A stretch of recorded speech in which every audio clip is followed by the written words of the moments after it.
இனிமே கண்ணை மூடிட்டு கடலை எண்ணெய் வாங்கலாம். ஏன்னா மந்த்ரா கடலை எண்ணெய் இதயத்தின் தயாரிப்பு. வணக்கம். செய்தி சுருக்கம். மோடிக்கு வரும் பரிசு பொருட்கள் நாட்டுக்கு எப்படி பயன்படுகிறது? தெலுங்கானா மாநிலத்தில் 7200 கோடி ரூபாய் மதிப்பிலான நலத்திட்டங்களை பிரதமர் மோடி துவக்கி வைத்தார். சங்காரெட்டியில் நடந்த பாஜக பிரச்சார பொதுக்கூட்டத்தில் மோடி உரையாற்றினார். தெலுங்கானாவை ஆளும் காங்கிரஸ், இதன் முன் ஆண்ட BRS இரண்டுக்கும் எந்த வேறுபாடும் கிடையாது. ஒரு நாணயத்தின் இரு பக்கங்கள் போன்றவை. குடும்ப அரசியல் செய்யும் இந்த கட்சிகளுக்கு மக்களின் முன்னேற்றத்தில் அக்கறை இல்லை. மக்களை சுரண்டி குடும்பத்தை வளமாக்குவது இவர்கள் நோக்கம். இருவரும் சேர்ந்து மக்களிடம் கூட்டுக் கொள்ளையடிக்கின்றனர். நான் என் மாத வருமானத்தை கூட ஏதாவது ஒரு வழியில் நலத்திட்டங்களுக்கு நன்கொடை அளித்து விடுகிறேன். பிரதமர் என்ற முறையில் எனக்கு கிடைக்கும் பரிசு பொருட்களை கருவூலத்தில் சேர்க்கிறேன். அவை ஏலம் விடப்பட்டு அதில் கிடைக்கும் தொகை கங்கையை தூய்மைப்படுத்தும் திட்டத்துக்காக செலவிடப்படுகிறது. ஆனால் குடும்ப அரசியலால் ஆட்சிக்கு வந்தவர்கள் தங்களுக்கு கிடைத்த பரிசாக நினைத்து அவற்றை வீட்டுக்கு எடுத்துச் சென்றனர். மக்கள் பணத்தை கொள்ளையடிப்பவர்களை பார்த்து கொண்டிருக்க மாட்டேன். தேவைப்பட்டால் ஊழலுக்கு எதிராக சர்ஜிக்கல் ஸ்ட்ரைக்கை நடத்தவும் தயங்க மாட்டேன் என பிரதமர் மோடி கூறினார். ये परिवारवादियों ने देश को लूटा, अपनी तिजोरियां भरी. मोदी ने उसको जो तनख्वाह मिलती है ना, सरकार से जो पेमेंट मिलता महीने का, उसमें से भी जब जब मौका आया कुछ न कुछ मैंने लोगों के लिए खर्च कर दिया है, दान कर दिया है. परिवारवादियों ने सरकारों में रहकर महंगे महंगे गिफ्ट लिए हैं, सौगातें ली हैं और गिफ्ट के जरिए भी अपने काले धन को सफेद बनाया. लेकिन मोदी ने आज तक जो गिफ्ट मिलती है वो सारी गिफ्ट तोशा खाना में जमा करा देता है. उसकी नीलामी होती है और जो पैसे आते हैं वो पैसे मां गंगा की सेवा में लगा देता है. திருக்கோவிலூர் தொகுதி காலி. சட்டசபை செயலகம் கடிதம். திருக்கோவிலூர் தொகுதி MLAவாக இருந்தவர் பொன்முடி உயர்கல்வித்துறை அமைச்சராகவும் பதவி வகித்து வந்தார். சொத்து குவிப்பு வழக்கில் பொன்முடிக்கு 3 ஆண்டுகள் சிறை தண்டனை விதிக்கப்பட்டது. இதனால் அவர் தகுதி நீக்கம் செய்யப்பட்டார். ஆனால் திருக்கோவிலூர் சட்டசபை தொகுதி காலியானதாக அறிவிக்கப்படவில்லை. திருக்கோவிலூர் தொகுதியை காலியானதாக அறிவிக்க வேண்டும் என அதிமுக சார்பில் சட்டசபை செயலாளரிடம் மனு அளிக்கப்பட்டது. இந்த சூழலில் திருக்கோவிலூர் தொகுதி காலியானதாக சட்டசபை செயலகம் தேர்தல் ஆணையத்துக்கு கடிதம் எழுதியுள்ளது. ஏற்கனவே விளவங்கோடு சட்டசபை தொகுதியும் காலியாக உள்ளது. இதனால் 2 தொகுதிக்கும் லோக்சபா தேர்தலுடன் சேர்த்து தேர்தல் நடத்த வாய்ப்பு உள்ளது. 108 கோடி ரூபாய் போதை பறிமுதல். பாம்பனைச் சேர்ந்த 4 பேர் கைது. ராமேஸ்வரத்தில் இருந்து இலங்கைக்கு கஞ்சா ஆயில் கடத்தப்படுவதாக திருச்சி மத்திய வருவாய் புலனாய்வுத் துறையினருக்கு ரகசிய தகவல் கிடைத்தது. அதன் பேரில் இந்திய கடலோர காவல் படையினருடன் இணைந்து மண்டபம் தென்கடல் பகுதியில் தீவிர சோதனையில் ஈடுபட்டனர். ரெபிஸ்டன் என்பவர் ஓட்டி வந்த நாட்டு படகை நிறுத்தி விசாரித்தனர். அவர் முன்னுக்கு பின் முரணாக பதிலளித்தார். படகில் சோதனை செய்தபோது 111 பாக்கெட்டுகளில் 108 கோடி ரூபாய் மதிப்பில் 99 கிலோ கஞ்சா ஆயில் இருந்தது தெரியவந்தது. அவற்றை பறிமுதல் செய்தனர். இது தொடர்பாக பாம்பனைச் சேர்ந்த 4 பேரை கைது செய்து விசாரித்து வருகின்றனர். கடைசி துளி போதை ஒழியும் வரை அதிமுகவின் குரல் ஒலிக்கும். தமிழகத்தில் கடைசி துளி போதைப் பொருள் புழக்கம் ஒழியும் வரை அதிமுக குரல் ஒலிக்கும் என பழனிசாமி தெரிவித்துள்ளார். திமுக ஆட்சியில் தொடர்ந்து போதைப் பொருள் பறிமுதல் செய்யப்படுவது மக்களை பெரும் அச்சத்திற்கு ஆளாக்கியுள்ளது. இன்று ராமேஸ்வரம் கடல் பகுதியில் 108 கோடி ரூபாய் மதிப்புள்ள போதைப் பொருள் பறிமுதல் என்ற செய்தி தமிழகத்தை திமுக அரசு சுடுகாடாக மாற்றி வருகிறதோ என்ற பயத்தை ஏற்படுத்துகிறது. முதல்வர் ஸ்டாலின் போதைப்பொருள் புழக்கத்தை தடுக்க எந்த நடவடிக்கையும் எடுக்கவில்லை. தமிழகத்தில் குவிந்து கிடக்கும் போதைப் பொருட்களை முழுவதுமாக பறிமுதல் செய்து போதைப் பொருள் புழங்கா வண்ணம் பாதுகாக்குமாறு போதைப்பொருள் தடுப்பு பிரிவு அதிகாரிகளை கேட்டுக்கொள்கிறேன். கடைசி துளி போதைப் பொருள் ஒழியும் வரை கழகத்தின் குரல் ஒலித்துக் கொண்டே இருக்கும் என பழனிசாமி கூறியுள்ளார். ஜெயலலிதா நகைகள் யாருக்கு சொந்தம்? ஜெயலலிதா மீதான சொத்து குவிப்பு வழக்கு பெங்களூரு கோர்ட்டில் நடந்தது. அவரிடமிருந்து நகைகள், கடிகாரங்கள், பட்டுப்புடவைகள், காலணிகள் உள்ளிட்ட பொருட்கள் பறிமுதல் செய்யப்பட்டு கர்நாடக கருவூலத்தில் வைக்கப்பட்டுள்ளன. 2016இல் ஜெயலலிதா காலமானார். அவரது தோழி சசிகலா உள்ளிட்ட 3 பேருக்கு 4 ஆண்டு சிறை தண்டனை விதிக்கப்பட்டது. கருவூலத்தில் உள்ள ஜெயலலிதாவின் நகைகள் உள்ளிட்ட பொருட்களை ஏலம் விட்டு அந்த பணத்தை நலத்திட்டங்களுக்கு பயன்படுத்த கோரி நரசிம்மமூர்த்தி என்பவர் பெங்களூரு சிறப்பு கோர்ட்டில் வழக்கு தொடர்ந்தார். ஜெயலலிதாவின் நகைகள் உள்ளிட்ட சொத்துக்களை ஏலம் விட வக்கீலை நியமிக்க கோர்ட் உத்தரவிட்டது. இச்சூழலில் நகை உள்ளிட்ட பொருட்களை தம்மிடம் ஒப்படைக்க வேண்டும் என்று ஜெயலலிதாவின் அண்ணன் மகள் தீபா பெங்களூரு சிறப்பு கோர்ட்டில் முறையிட்டார். சொத்து குவிப்பு வழக்கில் பறிமுதல் செய்யப்பட்ட பொருட்களுக்கு வாரிசுதாரர்கள் உரிமை கோர முடியாது என கோர்ட் கூறியது.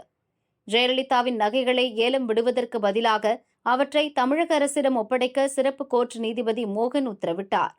மார்ச் 6, 7 தேதிகளில் தமிழக அரசு செயலாளர் அந்தஸ்தில் உள்ள அதிகாரி மூலம் நகைகளை பெற்றுக் கொள்ளலாம் என்று கூறிய நீதிபதி, கர்நாடக அரசின் வழக்கு செலவு கட்டணமாக 5 கோடி ரூபாயை தமிழக அரசு வழங்கவும் உத்தரவிட்டார். பெங்களூரு கருவூலத்தில் இருந்து 28 கிலோ தங்கம், வைர நகைகள், 800 கிலோ வெள்ளிப் பொருட்கள் தமிழகத்திற்கு கொண்டுவரப்படும் என தகவல் வெளியானது. சிறப்பு கோர்ட்டின் உத்தரவை எதிர்த்து கர்நாடக ஹைகோர்ட்டில் ஜெயலலிதாவின் அண்ணன் வாரிசுகள் தீபா, தீபக் ஆகியோர் வழக்கு தொடர்ந்தனர்.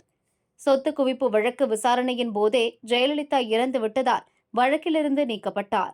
அவர் சார்ந்த எந்த விஷயங்களையும் கோர்ட் கருத்தில் கொள்ளக்கூடாது.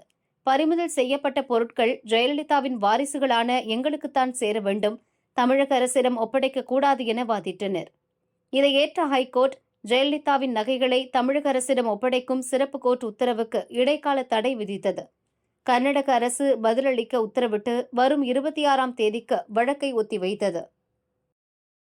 கர்நாடக துணை முதல்வர் இடி வழக்கில் விடுவிப்பு. கர்நாடகாவின் துணை முதல்வராக இருப்பவர் சிவக்குமார், காங்கிரஸ்காரர். 2017இல் பாரதிய ஜனதா ஆட்சியின் போது சிவக்குமார் வரி ஏய்ப்பு செய்ததாக புகார் எழுந்தது. டெல்லியில் அவர் தொடர்புடைய இடங்களில் வருமான வரித்துறை ரெய்ட் நடத்தியது.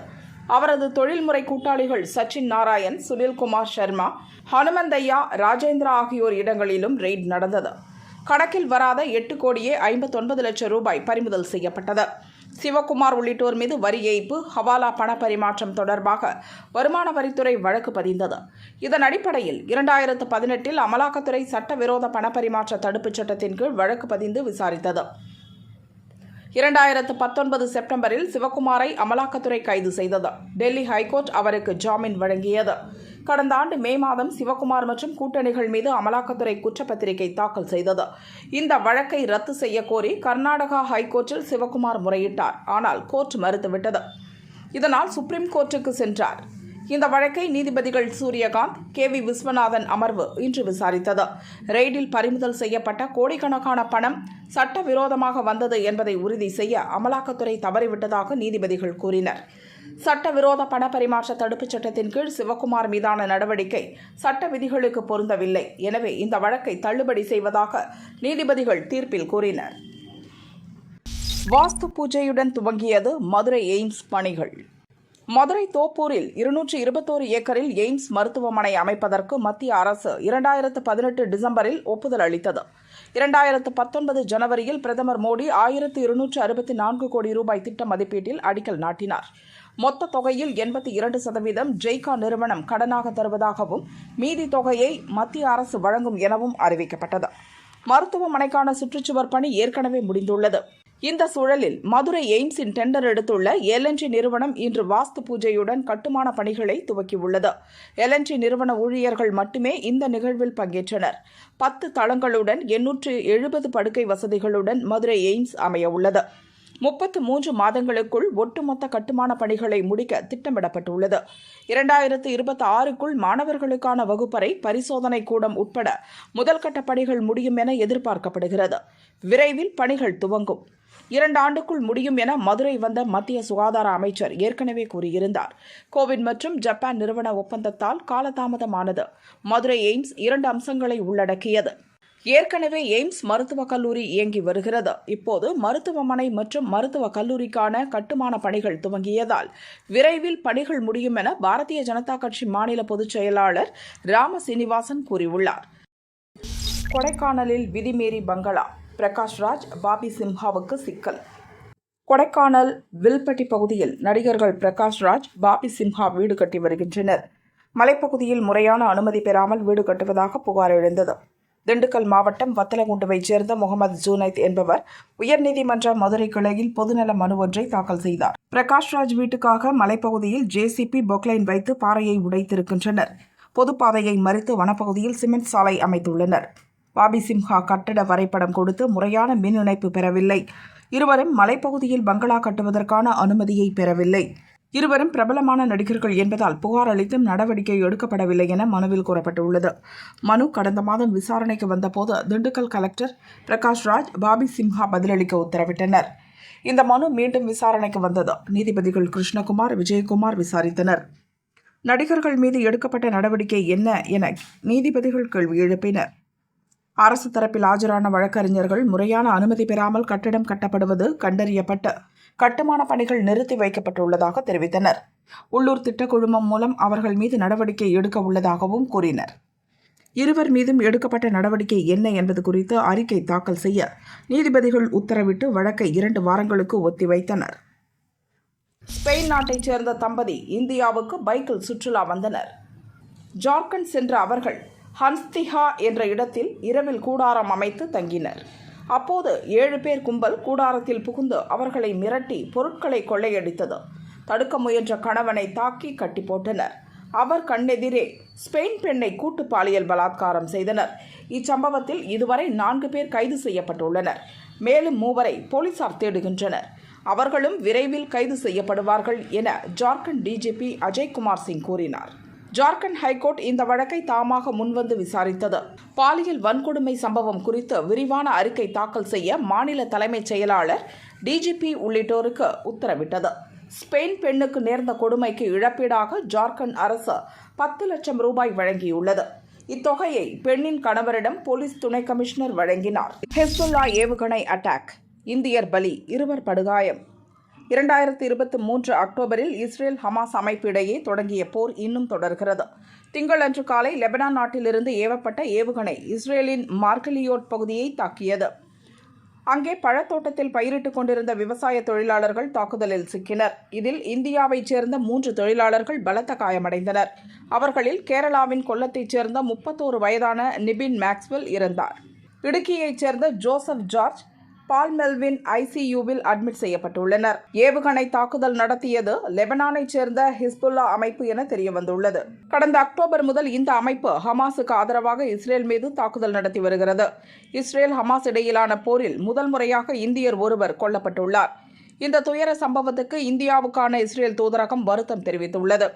ஹிஸ்புல்லா அமைப்பு கோழைத்தனமான தாக்குதலில் ஈடுபட்டது. இதில் இந்தியர் உயிரிழந்தது எங்களுக்கு மிகுந்த அதிர்ச்சி அளிக்கிறது. பாதிக்கப்பட்டவர்கள் குடும்பங்களுக்காக பிரார்த்தனை செய்கிறோம். அவர்களுக்கு ஆதரவாக இருப்போம் என இஸ்ரேல் தூதரகம் கூறியுள்ளது. இப்போது ஹிஸ்புல்லா அமைப்புக்கு பதிலடி கொடுக்கப்பட்டதாக இஸ்ரேல் ராணுவம் தெரிவித்துள்ளது. லெபனான் மற்றும் சிரியாவில் உள்ள ஹிஸ்புல்லா அமைப்பினரை குறிவைத்து இஸ்ரேல் நடத்திய தாக்குதலில் 229 பேர் இறந்துள்ளனர்.